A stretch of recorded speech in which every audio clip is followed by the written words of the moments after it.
நிறைய பேரு நடுங்கி போய் இதுல நம்ம மேல அவதூறு வேற. இப்பவும் சொல்றேன், மக்கள் பணத்துல இருந்து ஒரு பைசா கூட தொடமாட்டோம், தொடவும் விடமாட்டோம், தொட்டா விடமாட்டோம், இதுக்கு முன்னாடி தொட்டவங்களையும் விடமாட்டோம். ஒவ்வொரு ஊழலா வெளியில வரும் போலே, ஒவ்வொரு வேஷமா கலைஞ்சிரும் போலே இங்க இருக்கிற நிறைய பேரு நடுங்கி போய் இதுல நம்ம மேல அவதூறு வேற. இப்ப புதுசா ஒரு வெப்பன் ஒண்ணு கொண்டு வந்திருக்காங்க. அது என்ன தெரியுமா?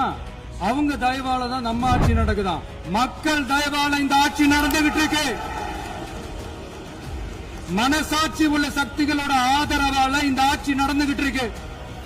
நாங்க தான் அனுப்பி வச்சோம் அப்படின்றாங்களே. அனுப்பி வச்சவங்களுக்கு மினிஸ்ட்ரியில இடம் கொடுத்தா ஏன் கதறீங்க? ஏன் இவ்வளவு கோவம்? ஏன் இவ்வளவு கதறல்? இதுல இன்னொரு முக்கியமான விஷயம், மார்க்சிஸ்ட் கம்யூனிஸ்ட் கட்சி நமக்கு ஆதரவு கொடுத்தது சுயேட்சையா எடுத்த முடிவுன்னு சொல்றாங்க.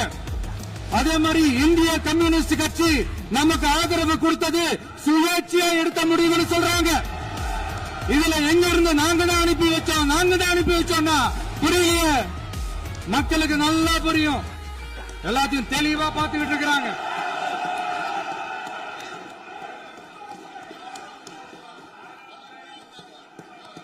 முதலமைச்சர் கண்டிப்பா பண்ணலாம். மாண்பு முதலமைச்சர்